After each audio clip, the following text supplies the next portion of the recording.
Omnisport avec Decathlon pour rester au cœur de l'actualité sportive locale.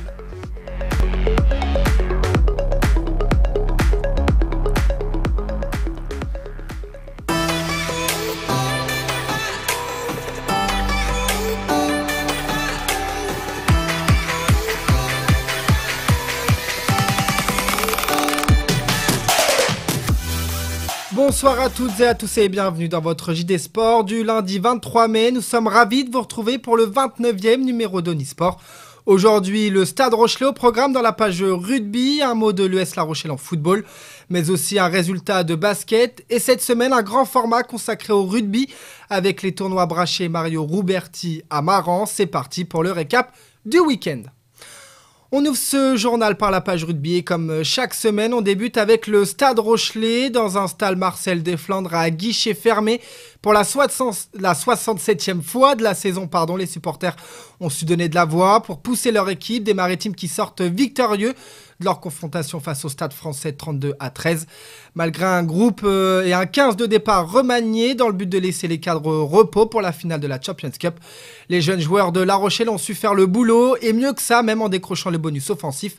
4 essais ont été inscrits par La Rochelle avec Pierre Poplin dès la 25e minute.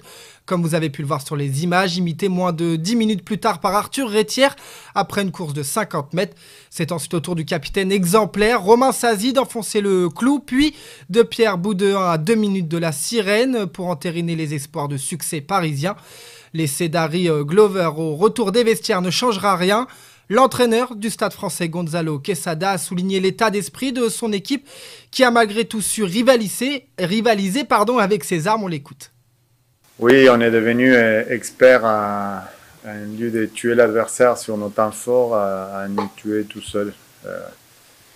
Ça fait plusieurs fois cette saison que franchement on prend l'ascendant, surtout avec les ballons, on s'est créé des occasions de faire très très mal à l'adversaire.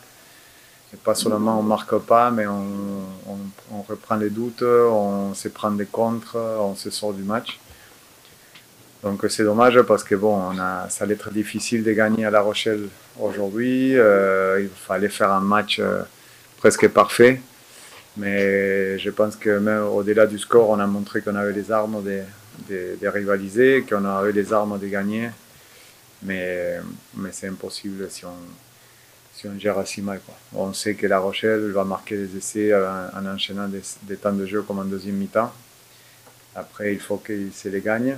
Quand on fait des fautes cadeaux, des essais cadeaux, après forcément ça devient difficile. Donc c'est dommage parce que je pense comme vous que c'était un bon match, que dans l'état d'esprit il n'y a rien à dire. La plupart des mecs étaient bien physiquement, la plupart de nos mecs ils ont mis un gros engagement.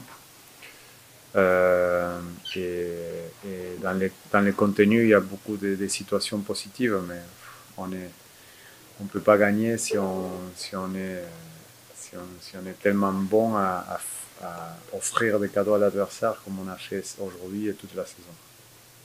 La jeunesse rochelaise a su saisir l'opportunité que leur avait donnée le staff maritime. Alors certes, tout n'a pas été étincelant, la rencontre a été rythmée par pas mal d'imperfections et d'imprécisions. Mais le troisième ligne Rochelais, Mathias Haddad, par ailleurs brillant dans ce match, a lui aussi souligné l'état d'esprit et le goût du sacrifice de ce groupe qui manquait un peu d'automatisme. De l'extérieur, on peut croire que c'est anecdotique, mais on est bien préparé, on travaille tout le long de l'année pour vivre des scénarios comme ça et d'y répondre de la meilleure des manières. C'est notre job et voilà, aujourd'hui on l'a bien fait, donc c'est plutôt positif.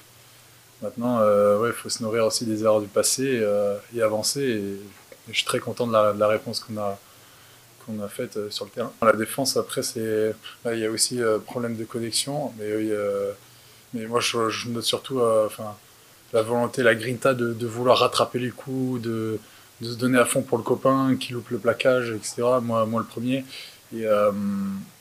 Ça fait toujours plaisir parce que tu vois vraiment qu'on se donne à fond et qu'on est là, on a le goût du sacrifice pour l'autre. Et quand il y a un état d'esprit comme ça, tu dois mal perdre le match parce qu'il y a trop d'efforts fournis pour se gâcher la fête. Une victoire à 5 points qui donne de l'air à La Rochelle au classement. Enfin de l'air pour le moment puisque ce classement du top 14 est très très serré. Le Stade Rochelais est remonté à la 4e place du championnat avec 67 points. Les jaunes et noirs sont à 1 point devant Toulouse 6e et le Racing 92 7e. Le MHR, l'UBB aux 2 premières places sont d'ores et déjà assurés d'être qualifiés dans le top 6. Quant à Castres 3e à 1 point devant La Rochelle, le moindre faux pas pourrait leur coûter cher. Un classement rempli de suspense. Comme l'indique Mathias Haddad, je vous propose de l'écouter sur ce classement. Cette année, c'est un championnat de fou. Je pense que pour les supporters, ça doit être un peu casquant au niveau du suspense. Mais ouais, ça fait énormément plaisir de faire des bonnes perfs. Après, on se focalise vachement sur nous. J'ai pas regardé les résultats. Maintenant, on peut encore être maître de notre destin. Et c'est la chose essentielle. On ne rentre pas dans des calculs compliqués. Le plus important, c'est de répondre sur le terrain avec la victoire. Et je pense que aujourd'hui, ça fait plaisir à nos supporters. La prochaine et dernière journée de top 14 sera donc cruciale dans la course aux phases finales. Les Maritimes rencontreront Lyon à l'extérieur. Le match est prévu le 5 juin prochain à 21h05. Mais avant de penser à la dernière journée de championnat, La Rochelle a une finale à jouer. Et quelle finale! Les Rochelais affronteront le redoutable Leinster ce samedi 28 mai à 17h45 au stade Vélodrome de Marseille pour tenter de décrocher ce fameux premier titre qui manque au palmarès du club. Mais revenons un instant sur cette 25e journée de top 14. À l'issue de cette rencontre, certains joueurs ont fait leurs adieux au public rochelais. Ils ont été ovationnés à la fin du match et parmi eux, l'un des marqueurs d'essai du jour, Arthur Rétière. L'ailier rochelais a vécu un moment spécial et non sans émotion. Écoutez. Ouais, très particulier parce que ça fait quand même pas mal de temps que je suis là. Et beaucoup d'émotions. J'essaie de retenir mes larmes, mais voilà, c'est toujours quelque chose de quitter ce club-là avec ses supporters. Et il n'était pas le seul. Au total, ce sont près de 14 joueurs qui quitteront l'aventure Stade Rochelais au terme de cette saison. Et Jérémy Saint-Zel en fait partie. Le couteau suisse Rochelais partira à Toulon la saison prochaine. Onis TV l'a rencontré mardi dernier pour un face-à-face exclusif. Écoutez-le. La boucle est bouclée. Après, j'ai eu une opportunité de rentrer dans mon club formateur. Ça a été une décision un peu dure à prendre, mais voilà, je pense que à 32 ans, quand tu as une opportunité comme ça, tu essaies de la saisir. Et aujourd'hui, on a pris cette décision avec ma famille de rentrer dans le sud, quoi. Un départ à 1 an de la fin de son contrat. Jérémy Saint-Zel évoque une opportunité. Mais pour lui, c'était surtout le bon moment pour partir du Stade Rochelais. Certaines choses en interne se sont passées, mais il n'a pas voulu s'étendre sur le sujet. Disons qu'il y a eu des choses qui sont passées au sein du club et que je pense que ça a accéléré aussi le process pour pouvoir rentrer sur Toulon. Donc je pense que voilà, quand les opportunités arrivent, je pense qu'il faut savoir les saisir. Sincèrement, je pense que c'est du passé. J'ai pas spécialement envie de ressasser tout ça. Je pense que voilà, c'est une page qui se tourne, on va dire, voilà. Je pense qu'on est des grands garçons, on s'est dit les choses, comme je l'ai dit récemment. Après, voilà, ça reste du sport. L'opportunité a fait que ça s'est fait comme ça, donc je pense que dans la vie, il ne faut pas avoir de regrets. Voilà, c'est ainsi, donc voilà. En revanche, le joueur rochelais ne sera pas trop dépaysé du côté de la rade, puisqu'en effet, 3 autres joueurs iront également au RCT. Jérémy Saint-Zel retrouvera donc Yaya West, Mathieu Tanguy et Dany Priso la saison prochaine. Les Rouges et Noirs auront donc une petite odeur rochelaise l'an prochain. C'est vrai que dans le niveau de recrutement de Toulon, c'est sûr qu'il y a quelques mecs de chez nous qui ont été ciblés et qui, du coup, ont aussi signé à Toulon. Donc ouais, on va être plusieurs à se retrouver de La Rochelle à Toulon, quoi. Ça va être plutôt cool. Au moins, on aura un petit peu des repères entre nous, quoi. Plus qu'un retour à ses premiers amours, certes, le RCT est son club formateur, mais le projet sportif est aussi l'une des raisons de son départ. Déjà, il y a eu un gros recrutement, il y a un peu comme la Pidia Park, il y a un gros centre qui s'est aussi ouvert, donc automatiquement, quand tu bosses dans des structures comme ça, c'est toujours plaisant.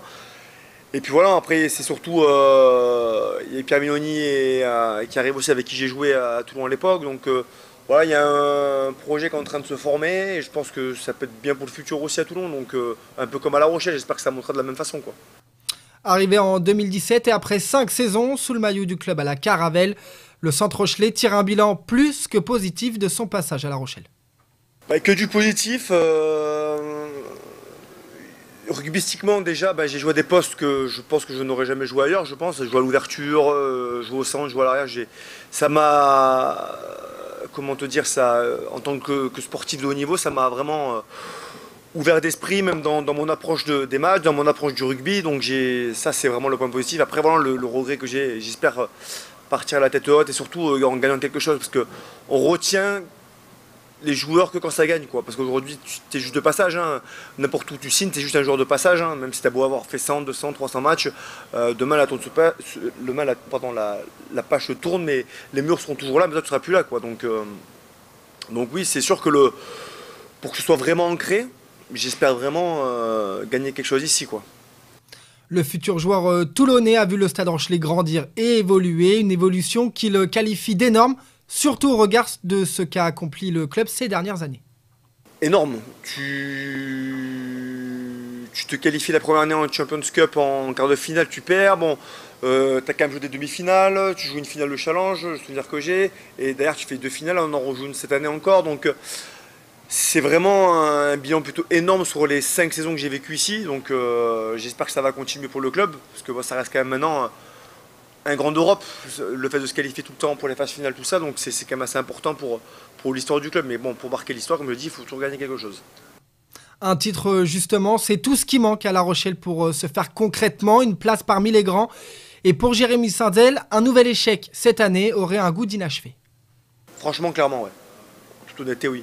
Si, comme je t'ai dit, hein, les murs ils sont toujours là, mais moi je serai plus là. Donc mon empreinte, elle ne sera pas gravée dans cette enseigne du Stade Rochelais, quoi. Et enfin, s'il y a bien une chose que le joueur va regretter ici, c'est bien sûr l'ambiance et les supporters. Ces mots pour la ferveur jaune et noire sont forts, écoutez-le. Surtout cette gentillesse du côté des gens, c'est surtout ça qui va me manquer. La ferveur ? Ouais, grave. Après, bien sûr, ce public, tout ça, je pense qu'il n'y a qu'ici que tu peux voir ça, quoi. Tu sais, quand tu es sportif de haut niveau, c'est ce genre de bruit que tu as envie d'entendre dans un stade quand tu es joueur, cette adrénaline qui te monte un peu quand tu sors du stade, tout ça, quand tu as acclamé à la fin du match. C'est sûr, là, on rentre de Lens en aéroport, il y a je sais pas combien de personnes qui attendent à l'aéroport, tu vois. C'est tous ces petits trucs qui font que c'est quand même attachant d'avoir un public comme ça, quoi. Sans transition, on passe au football à présent. Après une pause le week-end dernier, La Rochelle était de retour en Régional 1 pour l'avant-dernière journée du championnat. Opposés à Montmorillon à domicile, les hommes de Fabrice Fontaine n'avaient pas d'autre choix que de gagner et ils ont fait le job. Victoire 2-1. La Rochelle a d'abord ouvert le score à la 31e minute pour ensuite faire le break au retour des vestiaires à la 48e. Un match globalement maîtrisé dans l'ensemble, hormis ce penalty concédé dans les dernières secondes du match. Mais malgré tout, Fabrice Fontaine est satisfait de la prestation de son équipe. Regardez la réaction du coach Rochelais. Ouais, de toute façon, on est obligé d'aller jusqu'au bout de l'aventure. On attend le résultat des autres équipes pour voir un petit peu comment ça se profile sur ce dernier match. Mais bon, de toute façon, peu importe le score des deux autres côtés, on doit gagner le prochain match de toute façon. Et ce soir, naturellement, les joueurs ont fait une grosse première mi-temps sous la chaleur, et ce qui a coûté un peu la qualité sur cette deuxième mi-temps des deux côtés. Puis avec un regain d'énergie pour Montmorillon, on leur donne un penalty, ils réduisent le score. Mais bon, les garçons ont été très costauds. Et comme leurs homologues du rugby, ici aussi le classement est à couteau tiré. Regardez, La Rochelle se classe à la 2e place avec 56 points, à 2 unités du Liter-Guéret, victorieux de Niort-Saint-Florent à l'extérieur 2-0. Le faux pas vient de Fétia, 3e avec 55 points, qui eux n'ont pas fait mieux que le point du match nul à domicile face à Thouars. Un classement serré dans lequel La Rochelle ne peut plus jeter un œil dans les rétroviseurs, comme l'indique Fabrice Fontaine. Ah bah maintenant on peut plus regarder derrière, hein. Je veux dire, on est dans le rôle du chasseur, tout se joue à 1 point ou à 2 points ou à un goal average particulier. Donc c'est ce que je demande aux joueurs de tout donner pour avoir rien à regretter sur le dernier match. Naturellement, si ça se fait pas, il y aura de la déception, mais après analyse, on voit aussi que c'est une belle saison. Donc concernant le SR, et il faut s'appuyer là-dessus pour déjà mettre le pied à la marche sur la prochaine saison. On parlait justement du bon point pris de Thouars à Fétia. Les Thouarsais seront le prochain adversaire de La Rochelle pour la dernière journée de R1. Les Rochelais iront en terre de Sévrienne samedi 28 mai à 18h. Dans le même temps, Guéret reçoit Poitiers et Fétia se déplacera à Buxerolles. On écoute l'entraîneur de l'ES La Rochelle sur ce dernier match de la saison. Ouais, c'est un bel adversaire, un beau stade, un club qui a une belle aventure aussi, qui a fait une belle saison, 4e. Donc naturellement, c'est pas gagné bien sûr. Et on va faire ce qu'il faut pour aller chercher le résultat là-bas. On continue cet Onisport avec les playoffs de NM1 de basket. Et cette fois-ci, le Stade Rochelais n'a pas su trouver la clé de la victoire sur le parquet de Caen. Défaite des jaunes et noirs 82 à 76. Le CBC met fin à une série de près de 2 mois sans défaite. Dominés physiquement, les Maritimes ont raté leurs 20 premières minutes. S'ils ont su rééquilibrer la tendance en deuxième période, La Rochelle avait accumulé trop de retard pour espérer remonter à la hauteur de Caen. Malgré un Franck Seguela en sortie de banc à 20 points, il termine meilleur marqueur côté Rochelais. Désormais, les hommes de François Sens doivent se concentrer sur le match retour qui se déroulera sur son parquet de la salle Gaston Nevers ce vendredi 27 mai à 20h. Et en cas de victoire, les Rochelais joueront la belle le dimanche qui suit, c'est-à-dire le 29 mai. Une nouvelle fois avec l'avantage du terrain et lors de la saison régulière, La Rochelle avait réussi à battre le CBC à domicile. Les Maritimes sont donc toujours en vie pour accéder à la Pro B. Avant de refermer ce journal, notre grand format cette semaine est dédié au tournoi de l'Amical Rugby de Maran. Après 2 ans de disette, les joueurs étaient de retour sur la pelouse de l'ARM ce week-end pour 2 grands tournois. D'abord samedi avec le Challenge Braché qui a vu le club de Pulboro s'imposer dans la catégorie des moins de 14 ans. Mention spéciale pour Mimizan qui termine avec le trophée du fair play. Et ce dimanche, plus d'un millier de joueurs se sont réunis pour le tournoi Mario Rouberti. Des équipes du département étaient présentes. Mais le président de l'ARM, Romain Metru, a voulu cette année inviter d'autres clubs, notamment issus de la région. On a fait un peu régional, mais on aime bien aussi inviter des équipes d'un peu plus loin. Donc cette année, on a Mimizan, Blaye. Alors on va avoir Bègle qui malheureusement n'a pas pu venir. Donc ça nous aurait fait quand même 3 équipes du Bordelais, ça aurait été assez sympa. Voilà, un problème d'effectifs, ils n'ont pas pu s'engager. Mais après, autrement, voilà, donc on a quand même des clubs régionaux, La Rochelle, Pulboro, Surgères. Après, les clubs qu'on connaît depuis très longtemps, avec qui on travaille. Voilà, pour nous, c'est important sur ce tournoi d'essayer d'avoir des équipes d'un peu plus loin pour vraiment changer un peu du système de tournoi un peu régional et essayer de faire des choses un petit peu plus grands, voilà, histoire qu'on ait vraiment une belle fête du rugby, quoi. Et Romain Metru a tenu à rappeler pourquoi ces 2 tournois ont été créés. Une grande journée pour le rugby marandais sous le signe de la mémoire. Le tournoi Mario Roberti a été créé en l'honneur d'un de nos joueurs, malheureusement décédé trop tôt. Et le père d'un des joueurs actuels. Mario nous a quittés, c'était un très grand joueur de l'équipe de Maran. En son honneur, on avait créé ce tournoi. Et je veux rajouter qu'on a créé aussi le 2e tournoi Christian Brachet pour les moins de 14, qui s'est passé hier, samedi, parce que ça a été un grand éducateur de l'école de rugby qui aussi nous a quittés il y a quelques années. Mais on se devait, par respect, de créer un tournoi pour lui. Plus que la victoire dans ces tournois, le président marandais avait à cœur de retrouver les festivités de l'Ovalie et d'organiser une grande fête avec les clubs du département, histoire de clôturer la saison sur un moment de joie et de convivialité. Aujourd'hui, le but, c'était vraiment de faire une belle fête. Ça fait longtemps qu'on avait besoin de ça. Vraiment retrouver beaucoup de monde autour du terrain, se retrouver, jouer. Le but, c'est de gagner des fois, mais c'est aussi de s'amuser, d'être tous ensemble. Voilà, je sais que la première place est peut-être souvent convoitée, mais ce qu'on recherche vraiment, c'est que tout le monde s'amuse, tout le monde profite d'une belle journée, d'une belle ambiance. On entend que ça crie, c'est sympa. Il faut que ça continue comme ça et on est vraiment très fiers de pouvoir faire ce tournoi tous les ans. Malgré les 2 années précédentes où on n'a pas pu le faire, on espère pouvoir perdurer et recommencer tous les ans comme on faisait avant en fait. Et c'est ainsi que se termine ce journal On se quitte cette semaine sur ce grand format du rugby club de Maran et de ses tournois. Nous on se retrouve lundi prochain pour un nouveau numéro d'Onisport tout aussi passionnant. En attendant, portez-vous bien et merci de votre fidélité.